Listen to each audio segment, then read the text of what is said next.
Hello, hello, hello, and welcome to Updog Sports Talk. My name is Matt Miller, and joining me today is a whole panel of people.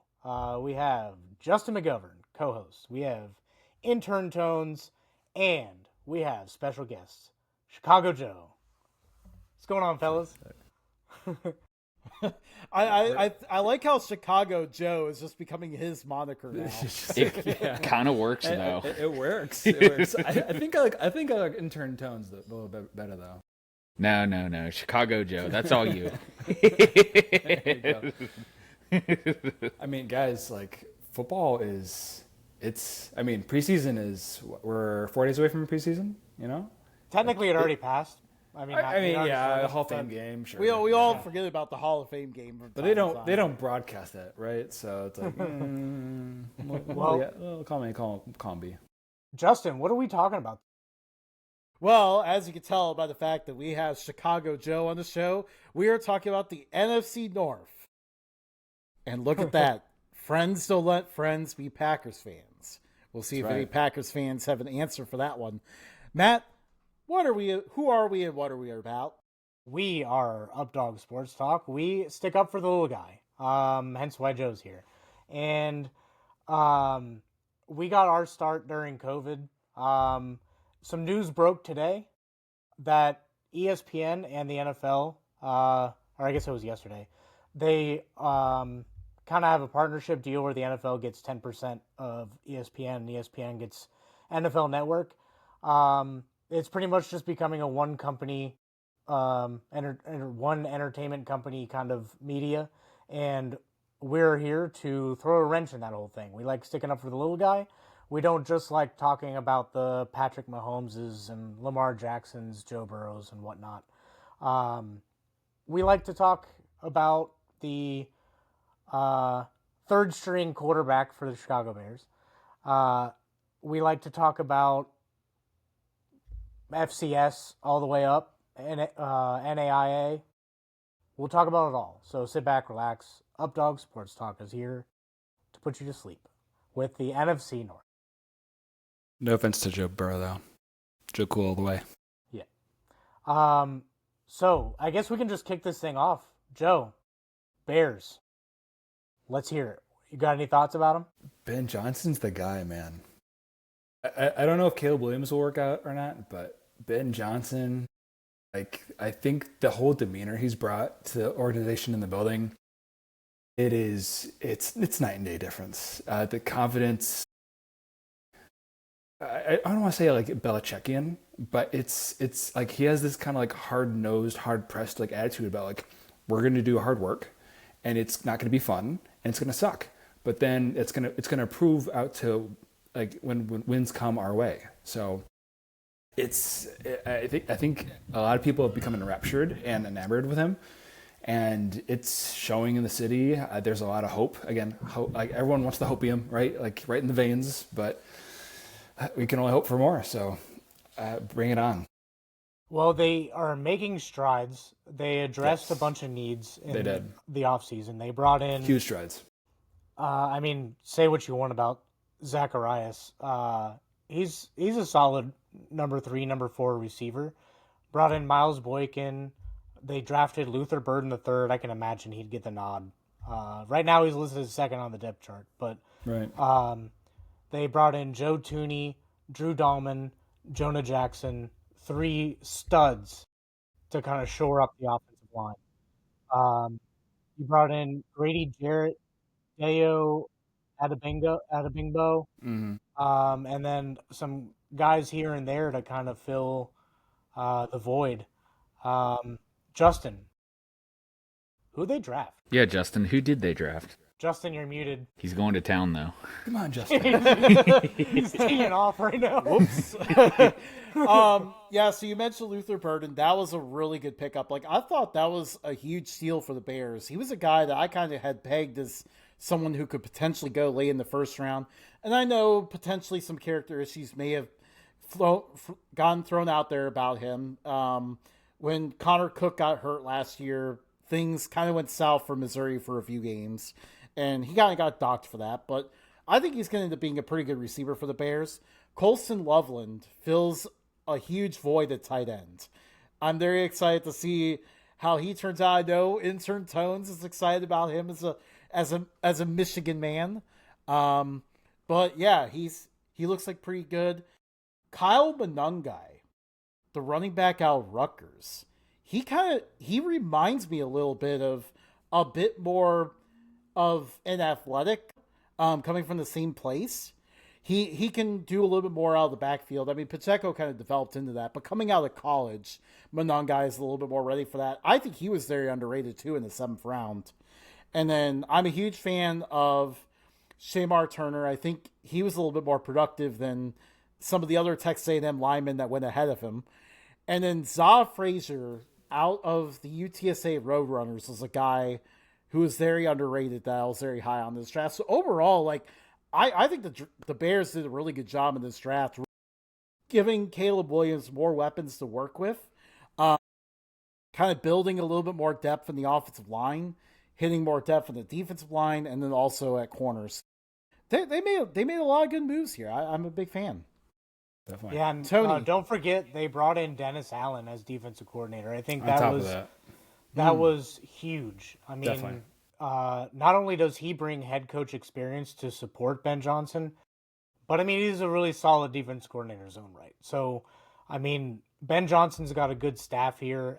Everything kind of in the front office seems to be going their way, but I mean, And honestly, that's the coaching staff across the board, though. Like you want to talk about experience, they brought it, right. All of their coaches are not first-time coaches in terms of what they do and how they're doing it, right? They brought in everybody, and it's a solid staff overall. So it's well done at the very least. It's huge because I felt like last year and the years past, like they've had some coaching staffs that are pretty overwhelmed. It felt like. Yeah, to say the least. well, Tony, who did they lose? You probably weren't expecting that question from me, but No. Yeah, I don't have that information, but I will pull it up. they did lose Keenan Allen. I wouldn't say Was that. the big one.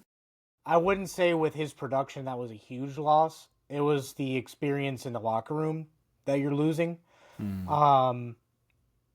Joe, anybody off the top of your head that they lost? Keenan Allen was the big player for me. I was trying to think of other people that have rotated out.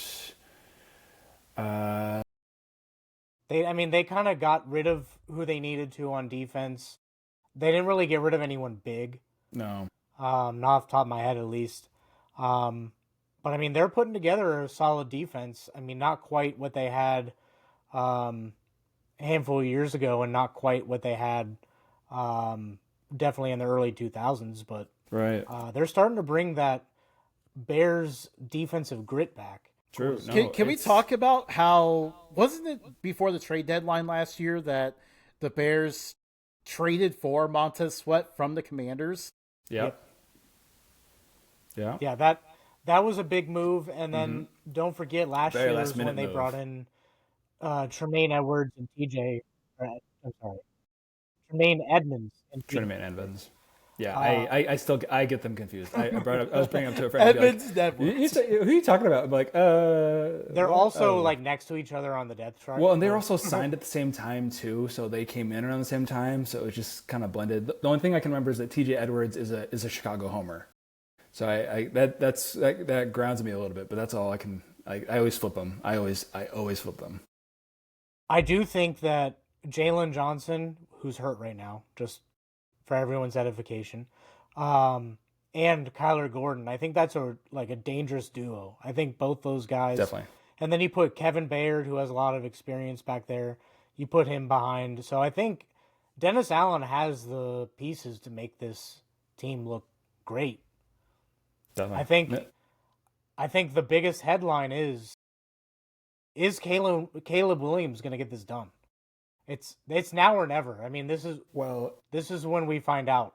And I think that's where we're trying to figure out a lot of pieces in terms of things. Like, for instance, as of late, we were kind of still, Jerry Jones is currently juggling Micah Parsons right now, right? And there's speculation and chatter that like Bears could make the move to sell the farm, get Micah Parsons, and be good for at least a couple years while assuming we exercise Caleb's 5th-year option and everything goes hunky dory that way. But it's hard to say, it's there's so much possibility.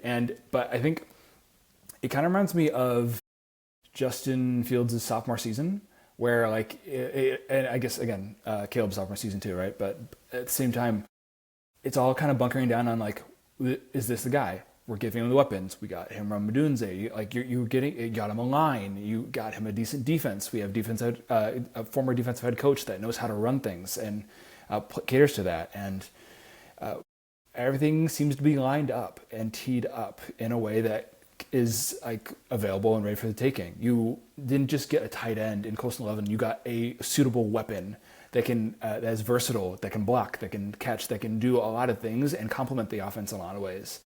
And those are certifiably excellent moves. And now we just have to kind of see where everything else goes from there. Yeah. How do you think the run game will look? Great question. It's hard. I think it's hard to say. There's a lot of speculation that DeAndre Swift is still kind of lined up where he is. Don't forget that he and Ben Johnson did not get along together in Detroit. And yes, there is that. That was exactly where my question was coming from. and that's always the thought, right? Because the speculation was DeAndre Swift left the Lions to land in Chicago and be yeah, whatever, let's do something about it. And then lo and behold, we flip around and Ben Johnson's right back there. So it's hard to contemplate whether from what I understand, there's no bad blood, right? It's business. Football is a business.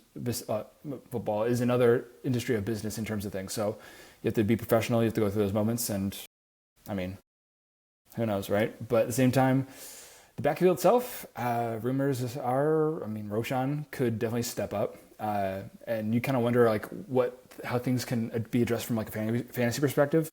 I feel like DeAndre Swift has always been the catching back, so that could still be something that's relevant in some regard, but you never know. Tony kind of perked up a little bit there. He's our fantasy guru. Who? I dabble here and there. I think the biggest addition really was Case Keenum as a backup. I was going to touch on that too. Getting Case Keenum behind Caleb Williams. Right now he's technically third on the depth chart, but Tyson Baggett gonna really... Agent, whatever. He's from the same area of that my wife used to teach. There you go. Yeah, so the Baguette himself. Yeah. Do you know? Do you know? You want to know some fun fact about him? His dad is one of the top world arm wrestling champions. That's pretty cool. He owns a bar, and all they do is hold arm wrestling tournaments. That's pretty sweet. That is incredible. It's world renowned apparently. It is so weird and wild. Yes. Might have to stop by there. Right. I love that. Get your ass whooped in Chicago. But his dad, if you just look him up, his dad has so much swagger. People just talk to him about football. He's just yeah, no, we're not talking about football. It's let's talk about something else. It's just kind of wild. It's a crazy human being. But yeah, sorry, side tangent. Case Keenum comes with a wealth of knowledge. Definitely. And experience. Well, he also led college football in passing when he was many moons ago in college football. At the Houston Cougars. Yeah. I think that's in touchdown. And I think he led the league in touchdowns or had a record in touchdowns. And I think technically, even though Tyson Bagent I think he came from Shepherd and... I might be wrong. I believe Tyson Bagent broke the record on touchdowns, but I think technically it doesn't count because it's D2. Technically, they'll put an asterisk next to it, or they'll find a way to keep Case Keenum there. But Case Keenum is one of those guys that when he's done playing football will probably be a good offensive coordinator. Definitely. He comes with a wealth of knowledge, and I think that's exactly what Caleb Williams needs. But can he be their first 4,040 TD passer? He was close. He got to, by the end of game 17 last year, was 30, off the top of my head, I want to say 3,600, 3,700. So he wasn't too far out. And so I think it's there. And think about some of those games. Some of those games were not good. They were not orchestrated well. Scheming was awful. So the hope is it's there, right? So at the very least, like, do something that like Jay Cutler wasn't even able to do, right? So I think the deck is stacked and very much in favor of something. Hopefully at least decent fantasy football players, but we'll find out. Well, one of the things that we touched on last year on this show was that Caleb Williams had more of a mindset for big home run play rather than finding the open guy. And that still kind of came out to play a little bit here and there. And so my assumption is that Ben Johnson's going to basically just whip that into shape and make sure that, understanding from a camp perspective, the big thing was they weren't letting up. So, like, for instance, how they would scheme a play, right? And the idea was that, like, okay, Montez Sweat is there. We're just going to let him go. And you're going to have to deal with that. You're going to be pressured, and you have to deal with that. Ready, set, go. The thing that I've learned about camp is they'll actually play, like, they'll call the plays, but they'll call the plays that one side will definitely win. For sure. Like, if you're running 4 verts on second down and you run cover 2, some dude's going to be open. Definitely. So they do stuff like that. But I do like hearing that they're just letting Montez Sweat go because, I mean, he's going to be under pressure. Even though they brought in 3 offensive linemen, he's still going to be under pressure a lot. Definitely. One thing that I noticed last year is he does hold the ball for a really long time. So not all those sacks were all on the offensive line. No. But the offensive line didn't really help much. It's Swiss cheese, right? So, I mean, like, you hope for what you can, but, I mean... and you really hope for like things that like turn out better, like Tevin Jenkins, for instance, right? There was a lot of hope him coming out of the draft that like he would really turn into a guy. Shifted from tackle to guard, right? Still kind of made it work, but wasn't necessarily free from injuries. So we didn't necessarily have a nail down center, right? I think that's the biggest thing is Drew Dahlman comes in as a force of nature in terms of understanding and experience and scheme and turns too, right? Like he understands. I want to say. Oh, that thought slipped out of my mind. But anyways, Must have been a lie. You basically have like you don't just have good players, like you have guys who are veterans that have been there and know what to do. Mm-hmm. Definitely. No. And actually I was going to say inside zone. There we go. So Drew Dahlman comes from that schematic. That's how Ben Johnson clicks. And I think that is all going to come into play very, very relevantly. And I can only hope, you can look at it from like maybe say like a Drew Brees perspective where like Drew Brees was excellent because at the very least he had a decent center and 2 guards that could line up and block him and put down center so he could at least sling it when he needed to, right? So the hope is that everything comes together in that regard and keep our fingers crossed. Well, everyone stays healthy. They have a lot going for them. They have a bunch new weapons on offense. They have a young quarterback. They have a young head coach. They have experience in the coaching staff. They are kind of putting the defense together now. You have a huge market. You have a very, very, very hungry fan base. Mm-hmm. Now it's time for the $4.5 billion stadium. And if they get that, I think all the cards are going to be open. It'll be the Bears, like... It'll kind of open everything up for the Bears to kind of. It's the hope, man. I think there's a lot of speculation on whether they still have. I think they're still using Arlington as like a trump card, more or less. But I think more signs are pointing towards that than getting back into the city. And I think ultimately speaking, it's a way for them to own the stadium. It's a way to establish other franchises in the area, and it plays a key role in that community too. Accessibility could be another different question, but there's been a lot of buzz up behind it, and I don't think it's totally letting up yet. Well, Bears currently have the smallest stadium. Yes. With one of the most populous cities in North America. Yep. And like a lot of the complaints that I've heard from other fans were, other than the subway, it's hard to get downtown. So to get to the game is hard. I think it will make it a little bit easier with Arlington. But I mean, Justin's done it. Justin knows. Yeah, it's not direct. Not in the slightest. What happens to Soldier Field if this were to happen and they go to a new stadium in Arlington? I think they'd pivot. There's still like other like avenues they'd pursue, like the Chicago Fire. They moved from Bridgeport to Soldier Field as well. So there's different avenues that I'm sure they're kind of looking into, and they're trying to hedge their bets in case. Well, the old Bears Soldier Field is kind of still there, isn't it? Like technically, underneath. yeah. It's So- they built onto it for the most part. Yeah. So I mean, technically, they could just disassemble it, bring back the old Soldier Yeah, Field. just chuck it into the lake. Yeah. That'll do something. I mean, Caleb Williams, we've touched on this a little bit, but Caleb Williams, sophomore season, we had talked a little bit in our AFC South episode that CJ Stroud last year took a step back and couldn't hit receivers up the middle. Do you think Caleb Williams hits that sophomore slump? And if so, like, do you kind of just expect the same thing as last season, or? I don't. I'd like to say personally, I'd like to think that last season was a slump. You didn't have good direction. You didn't have good coaching. Your offensive coordinator didn't want to sit down with you and watch film and break it down like that. Those are big question marks and major red flags, right? So at the very least, in someone like Ben Johnson, you get someone who's going to want to like talk chalk and understand what's going on and like giving you a breakdown.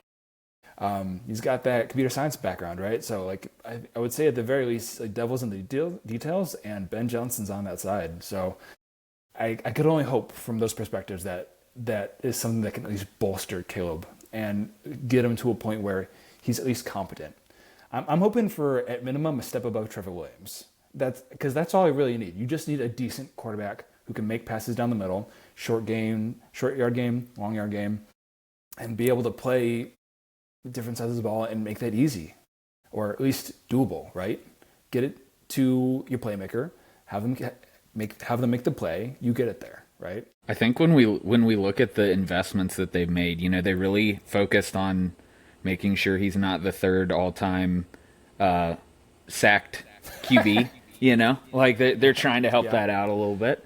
And my feeling of it is, and I haven't paid super close attention to training camp or even to Caleb Williams in particular, but just as I think of the narrative, right? You're kind of stunted in your first year. You're frustrated, but you did get time under your belt, and so you're almost front loading all of the pain that the NFL can give you into the very first season, and then you kind of bounce back.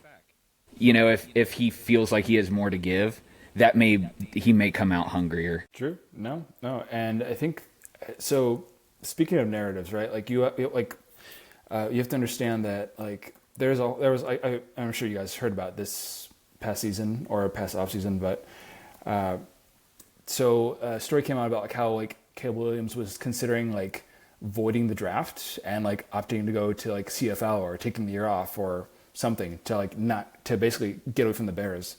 And like once that kind of like hit the fan, like the media market like took it in and like chewed it up, and there was like a lot of fascination behind it. And then like Ben Johnson gets on the podium and is like and like it's like one of the first questions they shoot off is like, hey, like what'd you think about this narrative, and like do you think that like built into Caleb, or like what'd you think about it? And he's like, I love it.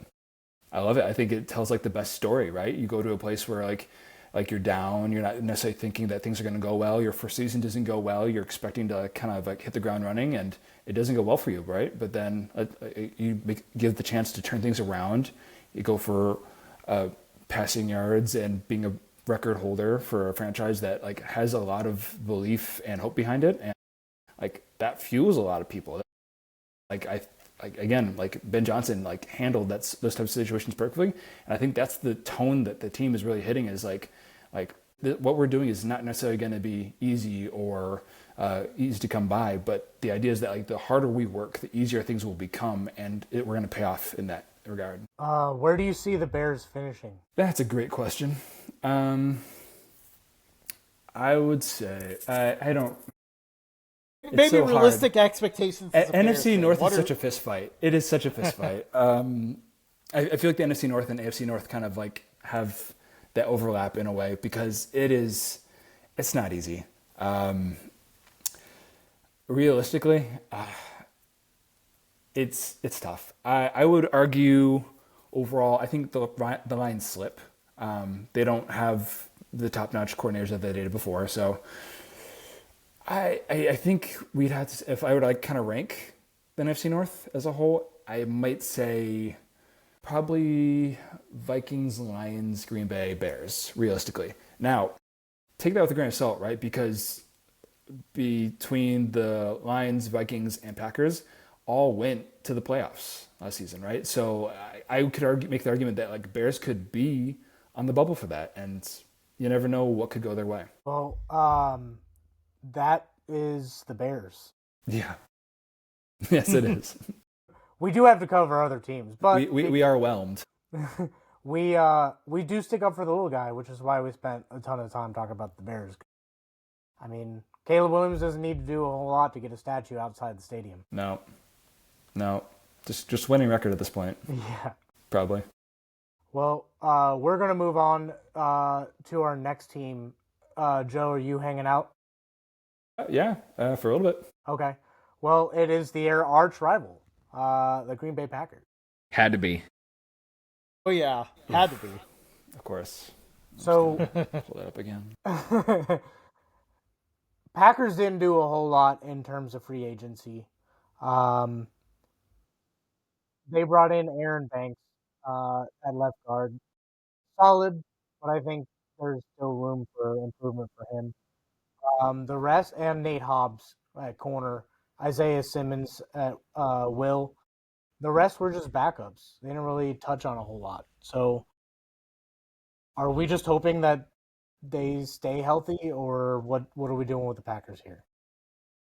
I feel like, sorry, I don't know if anyone else had an opinion on that, but I feel like the Packers are relatively set. I think they are in a type of like Sean McVay situation where if Matt LaFleur like coaches his total butt off, like the team shows for it, right? Like what was it? Kind of into the early mid of last season, right? Things fell apart, right? Like you're really hoping that things kind of stay together, and they didn't, and people get injuries. But at the same time, like if like you expect things to not necessarily go your way, and the Packers really turned around, right? They made the playoffs, and you're fist fighting for a spot with the Vikings, and you still pull through, right? So it's wild to think that like they despite what happened to them last season, they were still competent enough to kind of break it into the playoffs. Yeah, absolutely. And probably looking at, I think the next step here is to look at the draft a little bit. This is where I was very intrigued, because in years past we've seen the Packers go really defense heavy in the draft, and that's what we expected. And then they surprised us all by going wide receiver in the first round for the first time in who knows how long. Bringing in Matthew Golden as their guy to finally take the top off of defenses, because, you know, obviously they've had a lot of good receivers. They've lacked someone great. We'll see if Golden becomes that guy. Savion Williams is a nice, intriguing target as well out of TCU. He's a guy that you can use in multiple ways, kind of giving them some more tools in the toolbox, if you will. Anthony Belton helps in the offensive line. They're trying to pull that together. They also need, you know, last year's first round pick Jordan Morgan to kind of pull together a little bit more. And then you kind of look at the defensive side. Like they hit some guys in the later rounds. There's not really anyone that sticks out to me as a really good steal at this current point. But overall, like I like that they finally tried to step it up a little bit more on the offensive side of the ball, because we did see that happen where injuries hit them late in the year and the offense really trailed off. And now, obviously, if Jordan Love's playing banged up, like there's nothing you could do about that. That's just bad luck, and that kind of hurts the whole team. But you give him more weapons, and you're kind of giving the offense a much better floor. When you look at the Packers roster, they've done a really good job in the draft. Mm-hmm. I mean, especially O-line. Always O-line. You take a third or fourth round O-line, and they'll turn into first round quality. And front seven. I mean, they got Quay Walker first round, Luca Van Ness first round, Devontae Wyatt first round, Kenny Clark first round, Rashawn Gary first round, all on their defensive line linebackers. So, and then you can throw in Edgerrin Cooper in their second rounder. So they've spent a lot of capital and have hit on all those picks. So I mean, like, they aren't bringing in a whole lot of big names. Could they spend a little bit more on a receiver? Maybe. But I think their mantra right now is just get guys who can do really good at their job. They don't have to be Swiss Army knife. They can just do their job. And I think that's their wide receiver room. Yeah. And it was kind of like that last year as well. You know, you're looking at a team, you expect to see a clear wide receiver one. I don't know that there was a clear one, you know. Some popped off at different points in the year, but, you know, everybody got to eat. So it'll be interesting to see, you know, with an investment of a first-round draft pick, you know, how well they mold that and nurture it into a long-term success. Well, I think their wide receiver room is set. I don't think there's a whole lot of room for some of these other guys because Dobbs has proven himself. Reed has proven himself. Watson has proven himself. And then Wicks has proven himself. And then you add in two rookies, Savion Williams being one of them, and Matthew Golden being the other. I think they spend a decent amount of capital. I think their wide receiver room is set. This is, like, they're all kind of around the same talent and can do things. So I think Packers are just nailing the draft and then just hoping they get it right. And I think they've gotten it right. I wonder what their plan is with Mecole Hardman, who was obviously the 2020 in the 23 playoffs, the Bills' defensive MVP against the Chiefs. I guess maybe they plan to have him as a returner. I don't see any other use for him. Do you mean Super Bowl champion Mecole Hardman? Well, yes, but in that Bills playoff game, the Bills couldn't stop a nosebleed. So the only time they came up with stops was when Mecole Hardman fumbled. I know, right? Tell me about it. And then low key, they still have Josh Jacobs, and if Jordan Love can stay healthy, I mean, they don't have to do a whole lot on offense. I think they have a really good defense, and I think they can get away with like more of a balanced approach. You hand the ball off a bunch and you throw a bunch over the top, and I think that can be their offense. I think one of the big keys on defense is going to be like you talked about the first rounders, Lucas Van Ness is the only one of those that hasn't really stepped up yet. He's kind of a guy that we need to look at. He's at year 3. It's his time to step up. If he steps up and becomes the force off the edge that they expect him to be when they drafted him, that will be very big for this defense. You guys want to know some drama? Always. Sure. Spill it. So Lucas Van Ness has a girlfriend who is Cole Kmet's sister on the Bears. Kind of like a AJ Hawk, Brady Quinn thing. Pretty much. So game days are very awkward. Is she gonna wear the split jersey? I have no clue. I have not seen any images of her, but they've been dating since he got drafted by the Packers. So there's been some interfeud type items apparently, but apparently it's all in good jest. Yeah, don't know.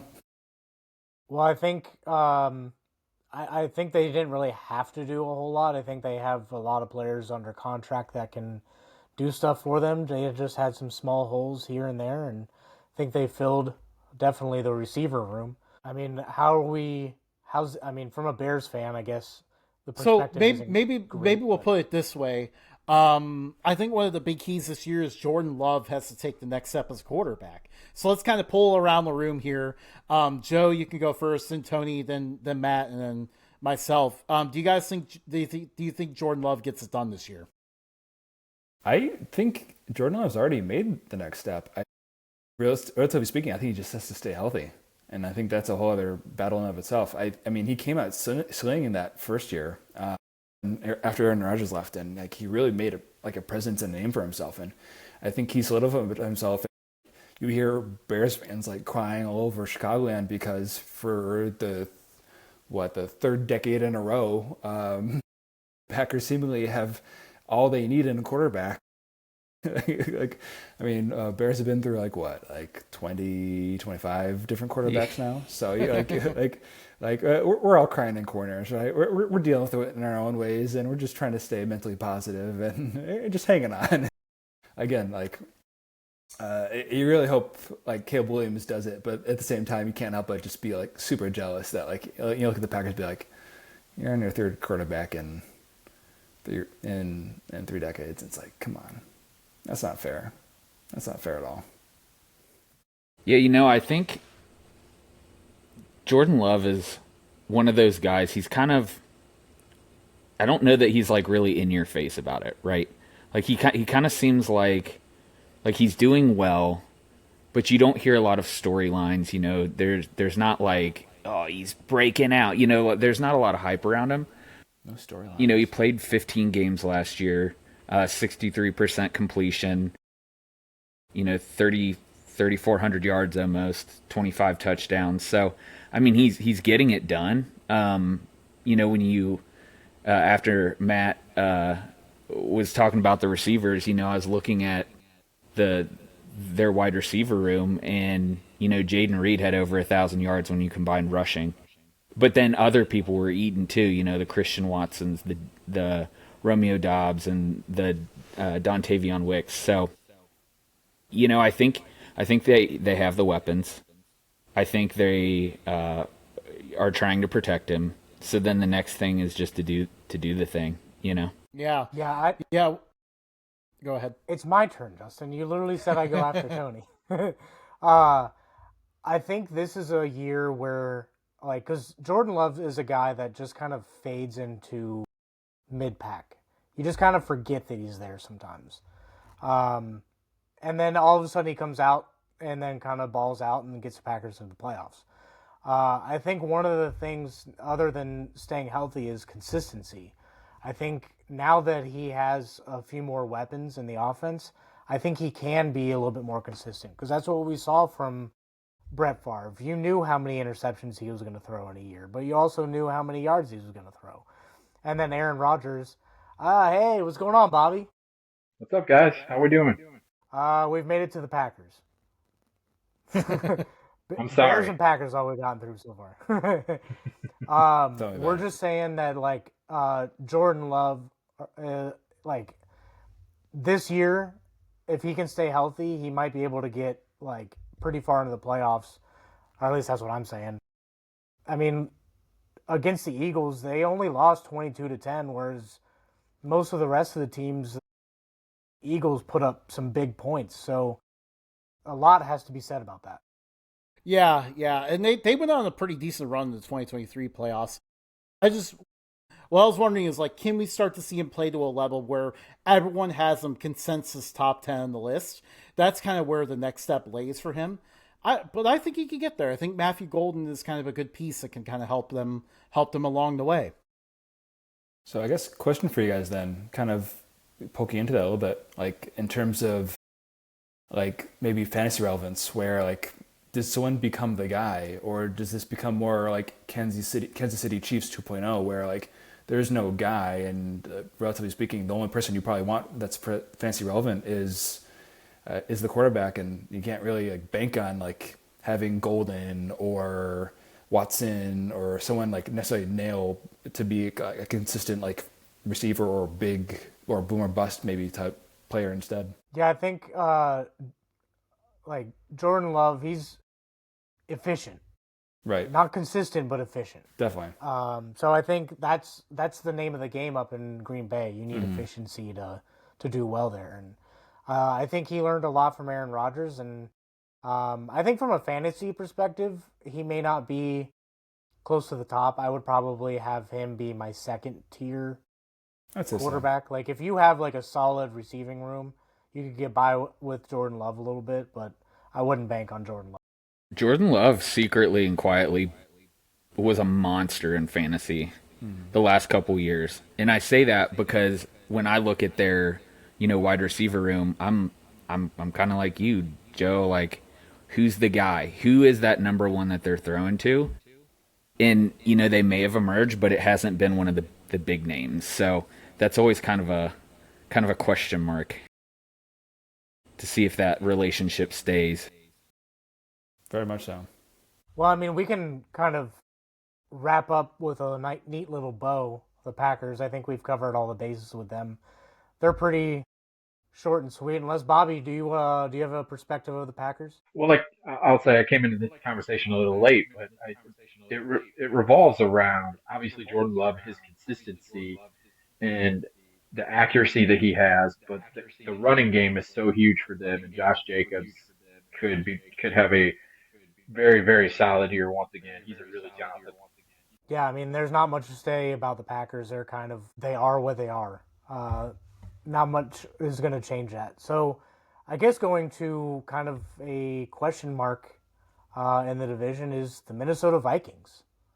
They kind of came out of nowhere with Sam Darnold, and they were, what, 4-loss team? And The best wild card team of all time. Time out. Came I out was of nowhere. getting at that, but I couldn't remember. They just come out of nowhere. They were resurrected.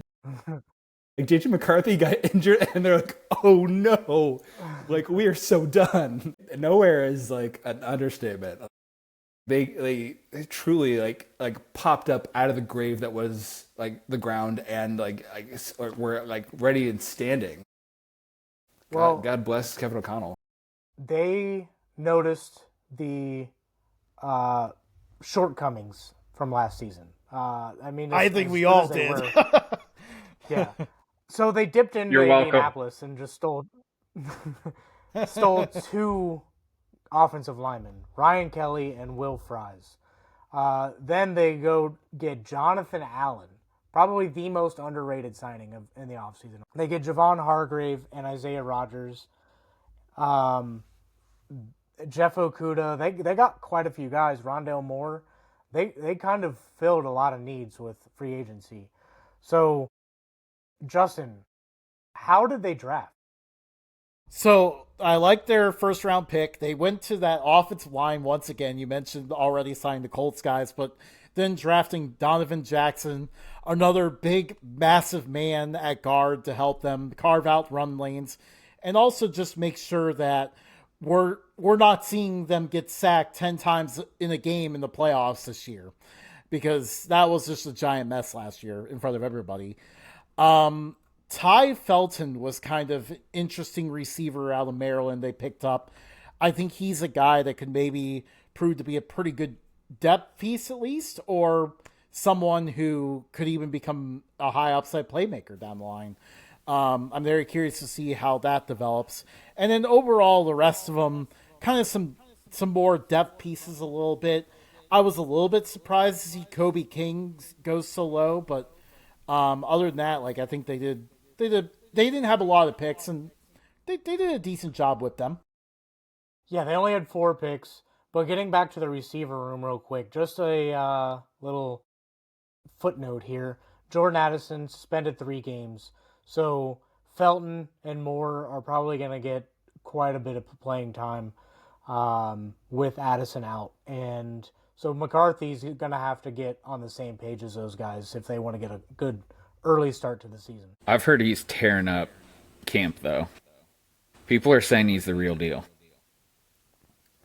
And I'm not just saying that because I'm a Michigan fan. Maybe like 5 to 10%. But I've heard that he's been cooking. And fun fact, when I played high school ball, I played next to Ryan Kelly. Ryan Kelly? Yeah. And like if you looked at us, couldn't be more different, you know. Short, squat, little 5'8". Broski's Don't like sell yourself short. Don't sell yourself short. Come on. 6'7", can lift a school bus, you know, like. I feel like that guy had to duck to get into classrooms, I thought. Yeah, and he threw me like 5 yards in a scrimmage. He was just like, "Who's this guy? Let me just get him out of here." I mean, one of the things that is a plus for Minnesota is Kevin O'Connell is a quarterback. He can make anybody look good. He made Kirk Cousins look top 8 in the NFL. So not like if McCarthy struggles, you have Sam Howell, who, in my opinion, is still going to turn out to be something. Still another hope. Yeah, still no holding hold on. on. to Sam. 3 years running, more than that even, I think. Yeah. So I mean, Sam Howell, smart guy. You bring him in, get a little bit of competition going, but you know that JJ McCarthy is going to be the quarterback. Aaron Jones, very versatile. Bring in Jordan Mason, who did a lot in San Fran. They got a team, but we'll see what they can do. I mean, it's all on JJ McCarthy's shoulders at this point. So here's an interesting question I'll throw out to our guest here, because we have a Bears and a Lions fan on the show. What weaknesses do you think, Joe, you can go first, and then Bobby, you can go after Joe. What weaknesses do you see from the Vikings that you feel like your team can take advantage of? What strengths do the Vikings have that worry you? I think when healthy, I think the wide receiver core is a massive threat, and you can't deny that. I can't necessarily say. I'd like to say call JJ a weakness at this point, just considering we don't necessarily know what and how things will pan out. Granted, he is, again, coming off a year-long injury, right? So we'll see how that necessarily pans out, how he does coming back into form. And relatively speaking, he's on the younger side, right? So he isn't necessarily like he's more spring chicken than not. But at the same time, I think that allowed him a whole year to get mentally prepped. I want to call JJ McCarthy a weakness. I'll probably end up biting my tongue in probably a month or so, and we'll go from there.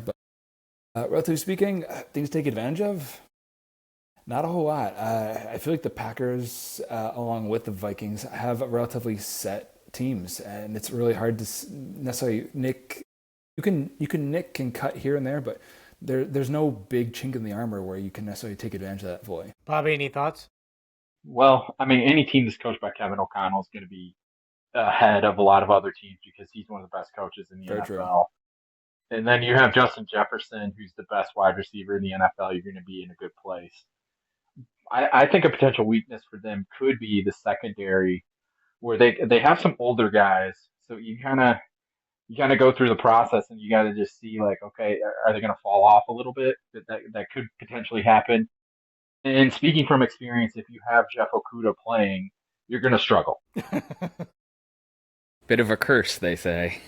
Yeah. I was hoping one of you guys would bring that up because, like, if I mean, bringing in Jonathan Allen, you have Harrison Phillips, Javon Hargrave, you have quite a few guys that can, and don't forget about Jonathan Grenard.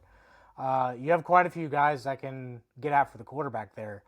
So if they can if the offensive line can hold their own, I think that these guys are burnable. But I mean, Brian Flores, defense coordinator, very smart when it comes to secondary. So he'll whip these guys into and blitz shape. happy.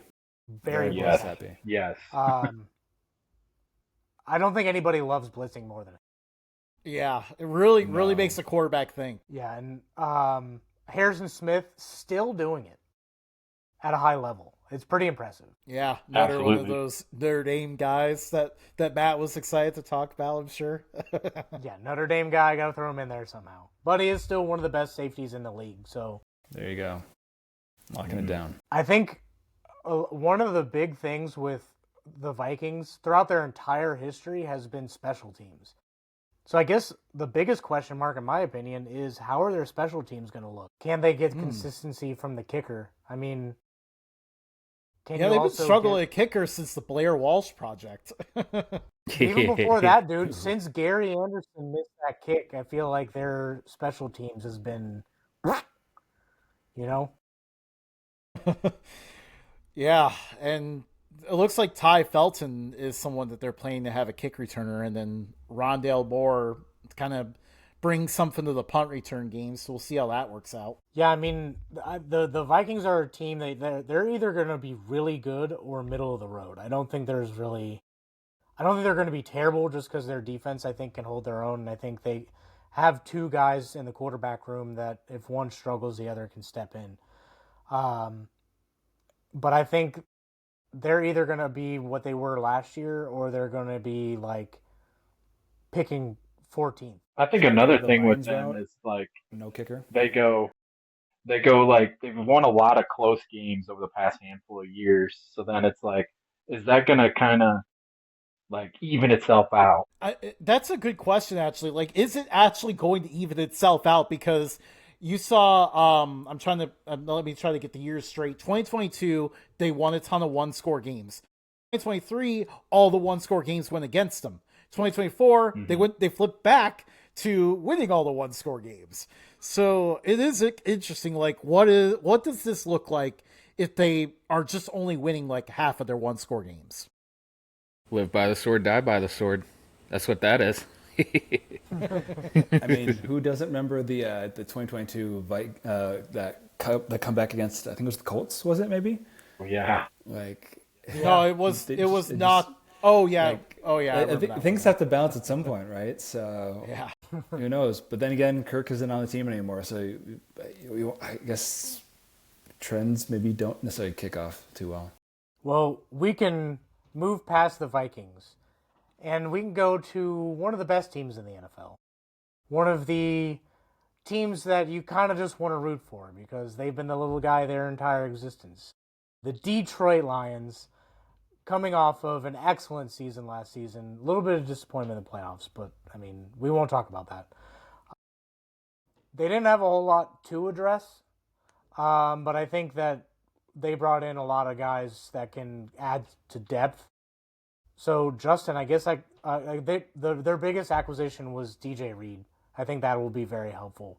But, Justin, I guess this is where I can hand it off to you in the draft department.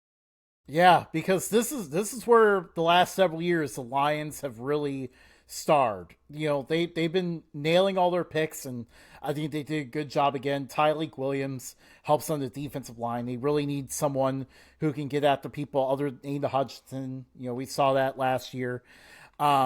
We see Tate Ratledge. Bobby, you can correct me if I got that wrong, but Tate Ratledge helps with the offensive line. By the way, this guy has a mullet number 69, so I like him already. And then Detroit guy. And then actually one of Bobby's guys during our draft show, he shouted this guy out. Isaac Tesla was a guy he was interested to see, thought could be a steal in the draft. And then what do you know? Third round, Lions took him. And then also I'm gonna butcher his last name, but the defensive lineman out of Boise State in the 6th round, I think, was a really good pick, too. Ahmed Hassanin. There we go. I think what we're looking at is a bunch of guys who can bite off some kneecaps. That's the plan. Still the most legendary. And drink lots of coffee. Yes. Lots of coffee. That guy has so much coffee in his system that, like, I don't think that medical professionals would say that you should model after his lifestyle. Yes. But, I mean, I'll run through a wall for the guy. They've gotten consistent in the front office. They've gotten consistency from the coaching staff. They're starting to see some players turn the corner in their career. Everything about this team still screams underdog, despite not necessarily being much of an underdog. Not anymore. Now they're the number 1 seed in the NFC. So, Bobby, like, let's go to you. Obviously, we have Bobby of the TNT podcast on the show for the Lions portion.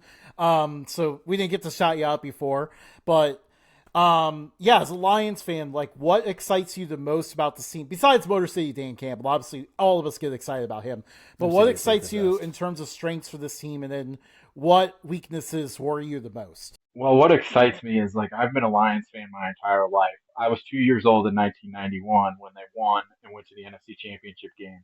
So then when they did what they did a few years ago, it brought me to tears, honestly, because and I know it's kind of crazy to say that, but, like, I'm so passionate about this team and I love this team. And it's just, when you're from the Detroit area, I'm from Flint originally, but, like, this team is a part of you. So the fact that they've risen through the just terrible, terrible nonsense that they were for so long. I'll be honest, I've watched every game, or been at the game since probably '06. And I mean, like, I watched every game of the 0-16 season, and it was difficult, obviously. But when they hired Dan Campbell, it was like, man, we finally got a guy who, like, resonates, and you're like, man, this guy gets it. And then you saw the Hard Knocks stuff and all that coming out, and you're like, man, this is a guy you could really play for, and a guy that you really really love. And then the things just start falling into place. Brad Holmes just drafts amazingly, like you guys laid out. And what we've done is we've created this culture and that embodies the city of Detroit and the whole state of Michigan, really. And I always tell a lot of my friends back home in Michigan, like the best teams from Detroit are the teams that embody the city. Every team, like all three of the Detroit Pistons teams that have won titles, have won when they were those gritty, tough, no nonsense Detroit type teams. And that's what this Lions team embodies when it comes to the city of Detroit. Obviously, you look at our offense. I mean, we got studs on that side of the ball, but I mean, you'd be foolish if you didn't say you're worried about Frank Ragnow retiring, and we got to put in shift our offensive line around and play a rookie in Tate Ratledge at guard and a young guy in Christian Mahogany who only has a couple starts at guard and Graham Glasgow is playing center. We have two of the best tackles in the NFL, but at the same time, it's like we went from having arguably the best offensive line in the NFL to now it's a little bit of a question mark. Well, and with Brian Flores running a double A gap blitz, I don't think tackles really matter in that situation. True, but Jared Goff has done a tremendous job against that in the past, his communication aspect, and he's a very, very smart guy. So we've been able to handle that pretty well, I feel like. But without having Frank Ragnow was a huge part in that. So I think that's going to be really, really interesting to see moving forward what that looks like, especially against Flores and the Vikings, like you said. Yeah, I mean Jared Goff. I grew up a Rams fan. When Jared Goff went to the Rams, I actually wanted Carson Wentz. But I think one thing that Jared Goff was able to do in LA was just kind of learn how to be a different style of quarterback, be able to adapt to something other than what he was used to. And when he got to Detroit, they allowed him to go back to who he was, but he never forgot what he learned in LA, and it's made him take that next step up. I think that's right, Matt. When that trade was first rumored to be happening, I was like, I mean, is Goff cooked? Is this kind of like he's on his way out? But then he did the exact opposite. He's been tearing it up in Detroit, and I think the city has embraced him, but then he's also in turn embraced the city and kind of, to Bobby's point, like modeled that mentality that's even driven deeper by Dan Campbell, so it's all the pieces gelling together. I mean, Jared Goff is a chant, like throughout the city. Yeah, it is a thing they chant, like at not even football games, but other places. It really embodies like what they're going for and what they represent as a whole. Yeah, that city just loves that guy, and I think, not to keep bringing it up, but I think that he may be another guy that could get a statue outside the stadium in a franchise that doesn't have a deep history of quarterbacks. I don't think it's that hard for him. If he just brings success to the city, I think he could be a legend there. What's a Motor City Dan Campbell statue going to look like? Do you think he's holding coffee, or do you think he's breaking through a brick wall? I thought it was There's so many ways. Yeah. in his mouth. He's drinking it out of... or a cigar or whatever you want to give him. Yeah, I will say, Bobby, as a Bengals fan, and they be messing around. The ownership does from time to time in a very frustrating way. They're like if they move Cincinnati, if they move the Bengals out of Cincinnati, coming up to you, big dog. And it's go Lions from there. Lions. Welcome. I mean, the Lions are the epitome of this show.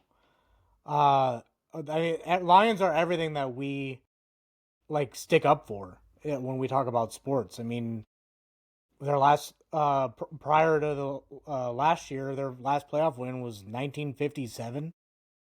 So it's a team that you can't root against unless you're a Bears fan, I guess. But I root for the Detroit Lions, man. You know what's funny?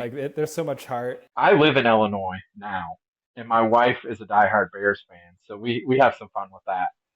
But I everybody that I run into here in Illinois, well, I shouldn't say everybody. Most people will tell you like, "Hey, we're rooting for you guys just because you guys haven't done it." Like it's I think it's just one of those things where it's like it's cool to see somebody new, especially a franchise that has just been like the arguably the worst franchise in the history of professional sports, honestly. Um, just kind of rise from the ashes and be what they are right Watch them just rip off like 14 straight Super Bowls. I'd be all for it. Yeah. There will be no more Funny Detroit. how the NFC. There really wouldn't. It wouldn't make it at least through the your second home, one. At least your stadium isn't known as the factory of sadness, right? So like, That's there's true. definitely a lot more stuff going for you. It is aging pretty quickly, though. I will say it's a beautiful Stadium. place. It'll be interesting to see, though, in a handful of years, what they're going to do because they've built all the professional stadiums right next to each other. So in probably the mid to late 2030s, when that conversation has to arise about a new stadium, we're really intrigued to see kind of how that goes. Just rip the roof off and redo it. Yes. Play at Eastern Michigan on the gray turf. Yes. That would be dope. There you go. Oh yes, there we go. Give us NFL games of the gray turf. Make it happen. I mean, if the Vikings had to play at the Minnesota Gopher Stadium, then why can't the Lions play in Eastern Michigan? In a pickle. Absolutely. Ann Arbor's not too far. Right. No one wants to play in that stadium. Go to the gray turf. It's more character. Isn't that the largest stadium in the U.S.? I think Yes. technically. Yep. Justin, can you confirm? I actually don't know which one's the largest one. Is it Michigan's? Or- Yes, yeah. absolutely, Yeah, it's I'm Michigan. I'm pretty sure it's one of the biggest in the world or in the Western Yes. Hemisphere, aside from the Azteca in Mexico City. I'm pretty Yep. sure. Over 110,000 seats. That's bigger than some countries, dude. That's a massive stadium. Although It's a sovereign, yeah. the way that it's constructed, it's not super loud because it's very like wide, so the noise kind of just escapes. I mean, 110,000 people rooting you on. How can you lose? You enter the stadium at row 73. Oh dear God. Nuts. That is nuts to think about. Row 73. Well, switching back to football for just a second. Where do we see this division ending? What order are we looking at? We probably should set an order here.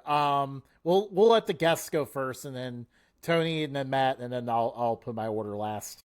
Okay, hold on. Let me give you a quick. Let's see. Hold on. For kicks, let's just look up the end of, like what Vegas says. So Vegas seemingly has it going Lions, Packers, Vikings, Bears. I think I'd like to say that the Lions stay on top, but I just don't know with the coaching changes and personnel, like if that necessarily keeps up. And it provides room for maybe the Packers to slip up on top, maybe, possibly.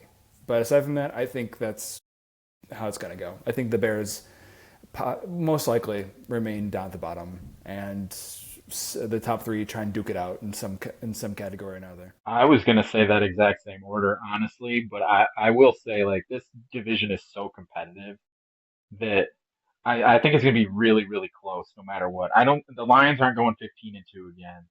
The Vikings aren't going to go 14-3. It's going to be very, very close. And I agree. I think the Packers have what it takes to make that next step up. But yeah, I was going to go with that exact same, the Lions, Packers, Vikings, Bears, but like it's super, super close. And just to add another thing on here before Tony goes, like this division will play the NFC East and the AFC North this year. So that just adds on to the toughness of these schedules. Yeah. I think I agree with both Bobby and Joe. I think if we were looking at it on paper and, we could flip a coin a million times and it would be different, the top two and the bottom two could flip, back and forth. I think there's a lot of scenarios where, you could project and say that the Packers do win. They do win the North, or Chicago even beats out the Vikings a little bit. So I think it'll definitely be interesting. But, the fact that we can look at each team and say, there's no clear, go ahead winner. I think it's Detroit, Green Bay. It's tough. Say it, Tony. Say it. My heart is saying Bears, then the Vikings. There we go. I do think that's actually very plausible. I'm putting the Vikings just above, and I hate to go with Vegas. I like mimicking Vegas loses me a lot of money when I do end up betting that way. But I also don't have a whole lot of faith in JJ McCarthy right now. Tony, you had mentioned that he's been doing pretty well, but he actually has been struggling. Yeah, he has. Week. So it's the aura. Tony is feeding lies to this show for his Michigan propaganda. This is misinformation. His presence in the locker room has had an impact. That hasn't translated to the field. Yeah. I think if you have two seemingly similar roster types, it's going to come down to quarterback play, and I think Jordan Love edges out J.J. McCarthy every time. And then at that point, I think the Vikings as a whole on the roster are better than the Bears as a whole on their roster. And they have Kevin O'Connell. But we don't know what to expect from Ben Johnson, so we'll see if yeah. I guess I agree with Vegas and Joe and Bobby and not Tony, I guess. All right, I'm going to be the one that goes different here. I'm sorry, guys. Sorry to the guest of our show, but I have the Green Bay Packers taking this division home. I have the Lions finishing second, the Vikings third, and the Bears fourth. It's going to be a competitive division, very competitive. And what gives the Packers the edge over the Lions to me, because I was really torn between the two. The Lions had to face the Chiefs, and they also had to face sorry, I just lost my train of thought. They have to face the Chiefs, and they also have to face the Buccaneers, and they have to face the Rams. Those are three tough teams that the Packers do not have to face this year. So and that is also the Rams are going to get Parsons. Well, that's just a rumor. We'll see about that. But anyways, those are three tough teams that were in the playoffs last year, looked pretty set to make the playoffs again this year, that the Lions have to face. The Packers do not have to face them. That might be the edge they need to steal this division. Yeah, I mean, look at our road to it earlier. My goodness. Yeah, Green Bay opens the season at Baltimore, at Cincinnati, at Kansas City the week after Cincinnati, at Washington on the road, the Rams.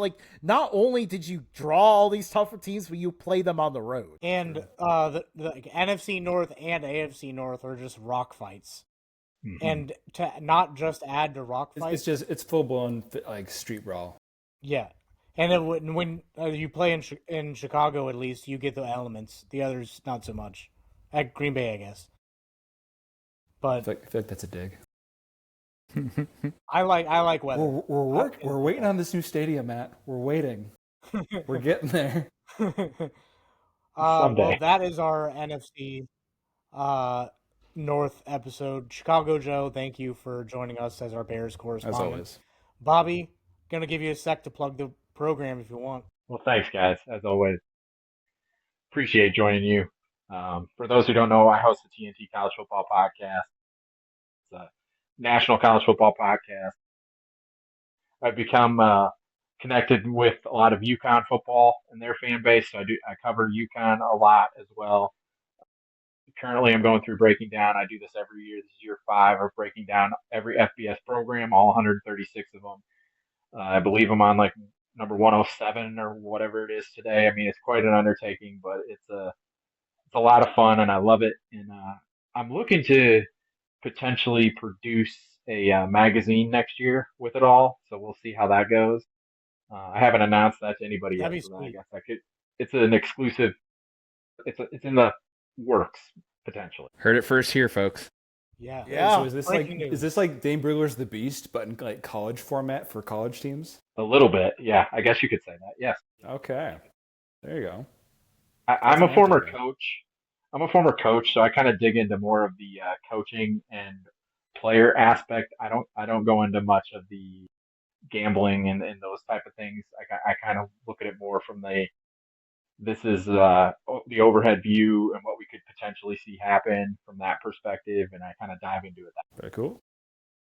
Well, gentlemen, thank you for joining. Everybody else, follow us at Updog Sports Talk.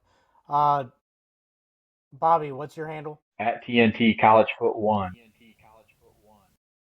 Go give Bobby a follow. Great content. We have good content too, so don't forget about us. We Absolutely. are wherever you get your podcast. We're on Reddit. Feel free to also post on our Reddit. It's not just for us. It's for anybody who wants to talk any level of sports. So hop on there and talk ball.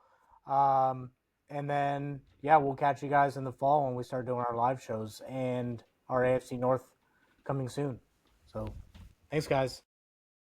Later. Thanks for